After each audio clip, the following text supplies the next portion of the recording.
الحمد لله وحده والصلاة والسلام على من لا نبي بعده. السلام عليكم ورحمة الله وبركاته. بسم الله الرحمن الرحيم. أهلا بكم متابعين الكرام، متابعين قناة لمسة. النهاردة لمستنا إن شاء الله هي هنعمل طبق صيني مكون من البطاطس. إن شاء الله أتمنى ينال إعجابكم. إن شاء الله أقدم لكم فكرة جديدة وحاجة تعجبكم إن شاء الله. تعالوا مع بعضنا. دي بطاطس معمولة في الفرن، مستوية في الفرن، ممكن مسلوقة عادي، ممكن متقشرة عادي، بس الأفضل بقشرها علشان تحافظ على النشا بتاعها. تمام، سووها بأي طريقة تحبوها. تمام، هنيجي هنقشرها بالشكل ده. تمام، وبعد ما نقشرها كده بنعملها بإيدينا ونقطعها بالسكينة، أي حاجة يعني، هي كده كده تكون سهلة يعني. ماشي، زي ما حضراتكم شايفين بالشكل ده كده عملناها بإيدينا. تيجي بقى نبص المكونات. معانا ورق كزبرة، معانا سكر، معانا صويا صوص، معانا فيش صوص، معانا نشا، معانا دقيق، معانا اويستر صوص، ومعانا السمسم، ومعانا شطة حامية.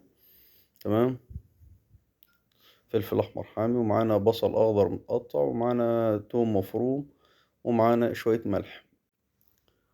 دي المكونات بتاعتنا وشطة بودرة. ماشي، هنحطنا الملح وحطينا الدقيق، وهنحط النشا على البطاطس بتاعتنا. ماشي، ده النشا، حطينا الدقيق وده النشا. ماشي، ولو احتاجت نشا تاني مننا ممكن نزود نشا او دقيق عادي، مفيش مشكلة. ماشي، عجننا العجينة بتاعتنا كده بالشكل ده، ونبدأ بقى نكورها.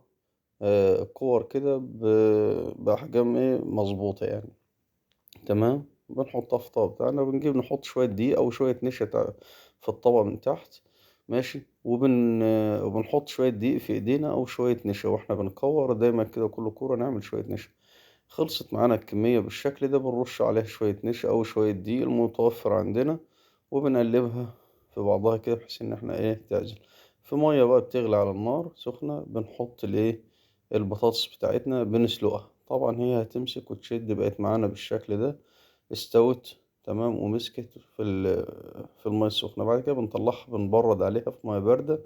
نيجي بقى نكون المكونات بتاعتنا: البصل الأخضر، ونحط الفلفل الأخضر، ونحط السمسم، ونحط ورق الكزبرة، ده السكر، ونحط الفيش صوص، ونحط الصويا صوص مش كتير عشان ما يغمقش معانا اللون.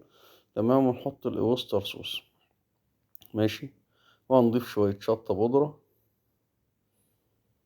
ونيجي بقى معانا زيت سخن بنحط عليها، بيعمل معانا الشكل ده، ونقلب. والورق الكزبرة بنخلي شوية بنحطهم بعدين في الآخر يعني.